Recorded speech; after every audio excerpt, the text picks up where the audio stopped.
ছবিটা হয়েছিল বলেই এই ছবিটা হয়েছে, নইলে এটা হয়তো হতো না। ধরনের কাল্ট সিনেমা না হলে তাকে অনুসরণ করে বা আরেকটা গল্প ভাবাই হতো না, কেউ হয়তো ভাবতেই পারতো না। ওই আইডিয়াটাই ইউনিক ছিল, আর সেটা ছিল আমার জন্মের আগে। এখন আমরা জাস্ট একটা ওই ধরনের, এখন আমরা চেষ্টা করেছি যাতে মানুষ একটু হাসেন, কারণ এই সমাজে হাসি তো লোকে পাচ্ছে না, সারাক্ষণ ভুরু কুচকে আছে। চেষ্টা আছে একটু যদি হাসতে পারে, সেটাই। ছোটবেলা থেকে এতভাবে ভানু জেঠুকে দেখেছি, সিনেমার পর্দায় হোক, রিয়েল লাইফে হোক, থিয়েটারে, স্টেজে হোক, চ্যালেঞ্জটা নিয়েই নিই। বলার কিছু নেই, আমার হাত থেকে তীর বেরিয়ে গেছে, আমাদের হাত থেকে। এবার আপনাদের কোথায় গিয়ে লাগে সেটা আপনারা বলুন। বলার কিছু নেই, মানে এখনই হাসি পাচ্ছে। সবাই বলে আপনি কাজ করেছেন তাই হাসি পাচ্ছে না, প্রথমবার নামটা শুনেই হাসি পায়। আর যে মানুষটাকে নিয়ে ছবি, সেই মানুষটার নাম শুনলেই তো হাসি পায়। জমালয় জীবন তো মানুষ করে ভানুদা সবাইকে আনন্দ দিয়ে গেছে। আমাদের ছোটবেলাকার একটা মজার ছবি দেখা, একটা নস্টালজিয়া কাজ করে। সেখানে জমালয় জীবন তো ভানুদা জমালয় গিয়ে এবার পার্সোনালি মানুষ ভানু বন্দ্যোপাধ্যায় জমালয় গিয়ে কি কর্মকাণ্ড করছেন, কি খেলাটা খেলছেন ওখানে, সেইটা পুরো ছবিটা দেখার আগ্রহ নিয়ে এসেছি। এবং আমার বিশ্বাস যে ছবিটা সকলে ভালো লাগবে। কমেডি ছবি তো খুব একটা হয় না এখন, খুব একটা কেন হয়ই না। আমাদের বাংলায় একটা কমেডি ছবি এখন নেই, সেই জায়গায় একটা পরিপূর্ণ কমেডি ছবি। কৃষ্ণেন্দু চ্যাটার্জি পরিচালক, যে নিজে একজন ভালো কমেডিয়ান, মিরাক্কেল একসময় স্ট্যান্ড আপ কমেডিতে খুব নাম করেছিল, সে নিজে একটা কমেডি ছবি করছে। আমার বিশ্বাস সকলের ভালো লাগবে। বাড়ির সবাই মিলে দেখার মতো একটা বাংলা কমেডি ছবি, অনেকদিন বাদে। সবাই মিলে দেখুন ছবিটা, জমালয় জীবন তো ভানু। আপনার বাড়ির পাশে যে কোনো সিনেমা হলে এটাই ইচ্ছে। যদি রূপের সাগর হও তুমি, আমি খেয়ালে রেখে হয়ে ভাসবো, আমি খেয়ালে রেখে হয়ে ভাসবো। আশাবাদী তো অবশ্যই, তার কারণ 2024-এ দাঁড়িয়ে ভানু বন্দ্যোপাধ্যায়কে সেলিব্রেট করা হচ্ছে, এটাই তো বাংলা সিনেমার একটা বিরাট বড় পাওয়া। এই ভাবনাটাই যে ভেবেছি, এটা বিরাট ব্যাপার। এবং কৃষ্ণেন্দু আমার অত্যন্ত প্রিয় একজন, কি বলবো, ফিল্ম মেকার, অভিনেতা। আর তার সাথে আমার মিউজিকটা করেছে রাজা, আমার আর এক বন্ধু। আমরা অনেক ছবি একসাথে গান বাজনা করেছি, এবং এটা খুব চ্যালেঞ্জিং বটে। এবং এই সময় দাঁড়িয়ে ব্ল্যাক অ্যান্ড হোয়াইট ছবি, ব্ল্যাক অ্যান্ড হোয়াইট জায়গাগুলো, এবং যে গানটার একটা নতুন রূপে তৈরি হয়েছে, যেখানে আমি গিয়েছি, আমি এবং জিনিয়া, সেই গানটার অরিজিনালটা গিয়েছিলেন মান্না দে। এটা একটা বিরাট চাপ, অত বড় একটা মানুষ, সেখানে আমি সেটা কতটুকুনি করতে পারবো। তো মাথার মধ্যে এসব ঘুরতে ঘুরতে আলটিমেটলি ভালো করে চেষ্টা করেছি গাইতে, এবং সবাই দেখছি প্রচন্ড পছন্দ করেছে গানটা, এবং সব মুখে ফিরছে, এবং সবার ভালো লাগে। এটাই আমার কাছে সবচেয়ে বড় পাওয়া। বাকিটা সবাই, দর্শকরা হলে এসে ছবিটা দেখুক, গানটা শুনুক, শুনে আমাদের মানে রেসপন্স দিক, তাহলেই তো একটা ভালো কাজের সার্থকতা। তবে এই সময় দাঁড়িয়ে এরকম ছবি করা যায়, এটা ওরা দেখিয়ে দিয়েছে। খুবই ভালো লাগার একটা কাজ, আর একটু ছোট একটা অংশে থাকতে পারাটাই আমার কাছে অনেক বড়। এরকম কোন সিনেমা আগে সিনেমা কতটা মানে ভালো লাগতো তোমার, মানে যদি বলো। আগেকার সিনেমা আমার এখনো ভীষণ ভালো লাগে। আমার প্রচুরবার দেখা ছবিও মনে হয় যে নতুন দেখছি।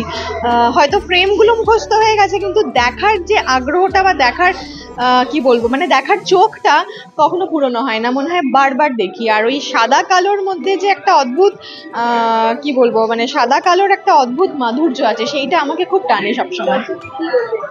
দর্শকদের উদ্দেশ্যে একটাই কথা বলার, ছবি রিলিজের সময় তো একটাই কথা বলার, যে সবাই আসুন, হলে এসে ছবিটা দেখুন, খুব ভালো লাগবে। আবার দেখা হবে ভানু বন্দ্যোপাধ্যায়ের সঙ্গে শাশ্বততার মাধ্যমে। সুমন আমাকে এসে বলেছিলেন যে জমালয় জীবন্ত ভানু এরকম একটা ছবি বানাতে হবে। এবার ছবিটার নামটা থেকেই পুরো গল্প বানানো, এবং আলটিমেটলি আজকে তো প্রিমিয়ার হচ্ছে। এটা তো সবাই মিলে দেখার ছবি, সেন্সারে ইউ আছে, কোনো ভয় নেই। কোলের বাচ্চা হোক, 8 থেকে 80, 10, 100, যত বয়স হোক আসুন, যত বয়স হবে তত নস্টালজিয়া ফিরে আসবে এবং মজা হবে।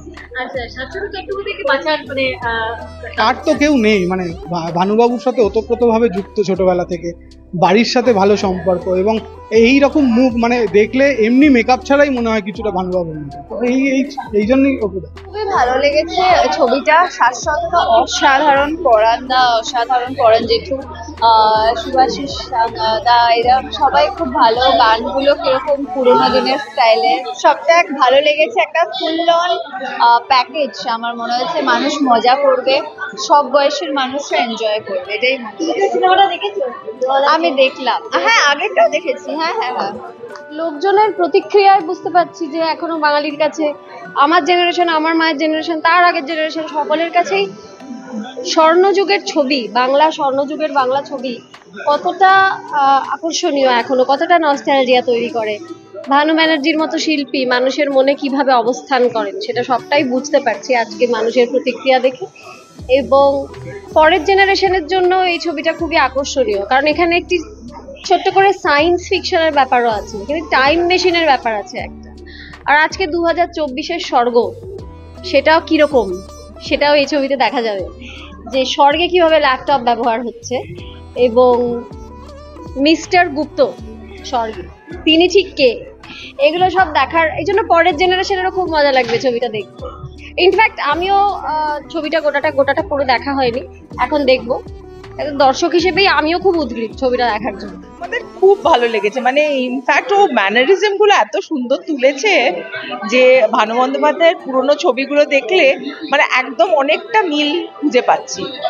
আর অপু তো এমনিতেই মানে ভীষণভাবে এই প্রজেক্টের সাথে মানে জড়িয়ে ছিল, কারণ ও খালি বলছে যে ভানু বন্দ্যোপাধ্যায় একটা বাঙালির কাছে একটা ভীষণ আবেগের জায়গা, সেইখান থেকে মানে যেন কোনো রকম ভাবে ফিল্মটা এমন না হয়ে যায় যে পরে লোকজন বলে যে কেন হলো। তো সেখান থেকে আমি বলতে পারি যে ফিল্মটা সত্যি খুব ভালো হয়েছে, আপনারা প্লিজ দেখতে আসুন, সবাই দেখতে আসুন, খুব ভালো লাগবে। হ্যাঁ হ্যাঁ, ওর তো এমনিতেও সেন্স অফ হিউমার খুবই ভালো, এবং ও অভিনয় মানে স্পেশালি কমিক টাইমিংটা ওর এত ভালো বলে ও সিনস গুলো খুব বেশি ভালো করে। আর কি বলুন তো, অত চিন্তা ভাবনা করতে হবে না, মজার একটা ফিল্ম অনেক দিন পরে, তার জন্য আমার মনে হয় দর্শকের খুব ভালো লাগবে।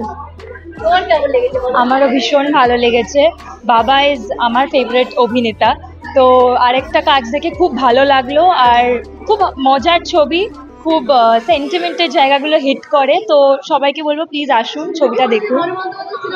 হ্যাঁ অনেক দেখেছি, ভানু গোয়েন্দা জর অ্যাসিস্ট্যান্ট আমার ফেভারিট, তো এটা খুবই মানে পছন্দ হলো মুভিটা দেখে। আমি এটাই বলবো যে ছোটবেলাকার স্বপ্ন পূরণ হলো। যে মানুষকে আমি হয়তো বড় স্ক্রিন, আমার বলতে তুমি বড় স্ক্রিনে তো তুই দেখিস নি, আমরা তো ওই রিরানসগুলো যখন হতো বাবা মারা তাও দেখতে পুরোনো হলস্টলকে দিয়ে, তখন আমি তো ওইটা সুযোগ পাইলাম যে আজকে যাচ্ছি, আজকে বাবা মা কাশ্মীর, আমি বললাম যে আমি আজকে দেখতে যাচ্ছি, তুমি আবার কি করবে। তো I think that is the fun is like Bhanu Bandyopadhyay is such a big nostalgia for all the Bengali throughout the world. So মনটা আরো মানে খুলতে, আরো খুশি করতে আমি ছবিটা দেখতে যাচ্ছি। কৃষ্ণেন্দু অসম্ভব ভালো লিখেছে, খুব ভালো ডিরেক্ট করেছে, অ্যান্ড অপুদার আনবিলিভেবল অ্যাক্টিং, যেভাবে ভানুকে আবার জীবন্ত করে তুলেছে সেইটা নিয়েই অ্যাকচুয়ালি এই ছবিটা।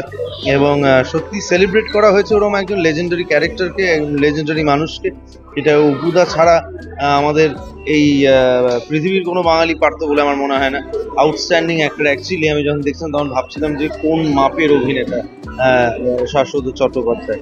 এবং সবাইকে এটাই বলবো যে প্লিজ ছবিটা হলে গিয়ে দেখো, আমার বউ খুব ভালো কাজ করেছে।